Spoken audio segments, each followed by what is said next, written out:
What's up, guys? Welcome back as we continue this series walking through James. I hope that this week is going well for you.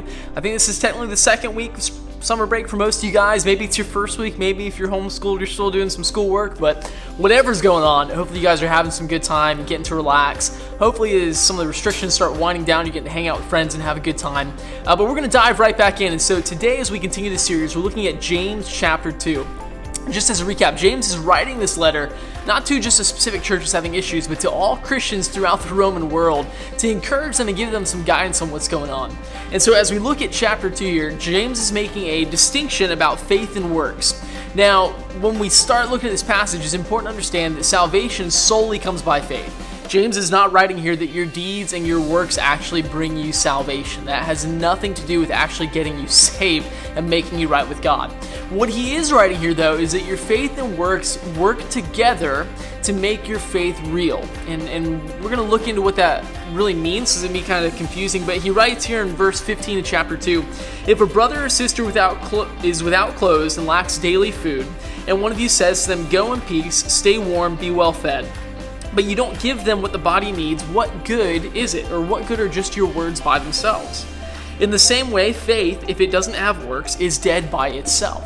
And so James is using this illustration. He's saying, let's say you see someone, a brother or sister, so he's saying another Christian, someone you know, that is needing something. They have a actual need, not just I kind of want some newer clothes, or I really like ice cream, but like genuinely need food. They haven't eaten, they can't afford food, or genuinely like they don't have enough clothes to keep warm. And you look at them and you see their need and you say, hey, I hope you have a great day. I hope that you're able to get some food. I hope that you stay warm. Good luck. He's saying, what good is that? Like, your words are not going to keep them warm. Your words are not going to fill their stomach. What good are your words alone, especially if you have the means to help them? And in the same way, he says, what good is your faith alone if it doesn't have works overflowing from that faith that accompany it? And he actually goes on and he says, so you say you believe God, that's great. He says, even the demons believe that God is real, and they shudder, they tremble in fear. And what he's going on at this point, he's saying, what is the distinction between you and a demon? Demons believe that God is real. They believe that he's the one true God. They know this. Satan knows this. So what makes you different from a demon? The only thing would be the way that you live your life, the way that your works play out. Clearly, a demon is not going to be concerned with the well-being of other people. It's not going to go out of its way to live out this faith in a way that glorifies God. And so what sets you apart from a demon is the fact that you live out your faith, that you're striving to make your faith manifest, to love others, to show them what the gospel looks like. Your faith by itself, your faith is what saves you, but he says if it's going to be a genuine faith, it needs to be played out through these works. And he goes on, he gives us another example. We've talked about Abraham before. Abraham was the first patriarch. God came and made a special covenant with him, and he had a son named Isaac. And this is what James writes. He says in verse 21, wasn't Abraham our father justified by works in offering Isaac his son on the altar? And so if you remember this story, after Abraham had his son, God had promised his son to him for years. You're going to have a son, and you're going to have a nation through this son. And finally, the promise comes true, and Abraham and Sarah have a son named Isaac. And when Isaac's a young boy, God comes and says, I want you to take your son, Abraham, go up that mountain, and I want you to offer him as a sacrifice to me. Now, this whole story seems ridiculous because, one, God is asking for a child sacrifice, which is something that all through the Old Testament, God clearly says, I don't do child sacrifice, don't do human sacrifices. Like, they don't glorify God. But out of nowhere, he's telling Abraham, take your son and bring him up this mountain and sacrifice him to me. And what we see Abraham do, Abraham goes, okay. He doesn't bat an eye, he doesn't question. He says, absolutely, Lord, if that's what you're saying, I will do it. And he takes his son, they go up the mountain, and they're walking up there.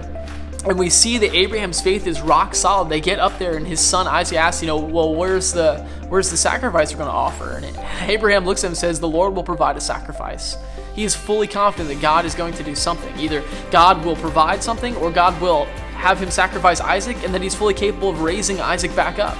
And so they get up there, they bind Isaac. Abraham is about to sacrifice him as an offering to the Lord, and as he's raising the knife up, and a voice cries out and says, Abraham, stop. He goes, I've seen that you haven't withheld even your only son from me. And because of that, you are blessed. And so it was a test. God didn't actually want a human sacrifice. He was testing Abraham's faith. Abraham, am I more important to you, or is this son that you've waited so long for the most important thing to you? And it wasn't enough for Abraham to say, Lord, you are. His faith needed to have works to verify it. It needed to be lived out. And so Abraham took his son up this mountain and tried to sacrifice him. And James goes on, he says, just as the body without the spirit is dead, so also faith without works is dead. And we have to understand this because this is a tricky passage, because it can seem to say that if you don't live out your faith, okay, that you're not truly saved. And we can get into a works-based salvation then, that your salvation only comes by doing these works. And that's not what he's saying.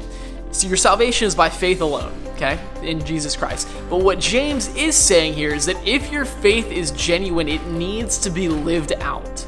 If it's a faith that is not accompanied by works, if your actions don't display your faith to the world, your faith may not truly be a living faith.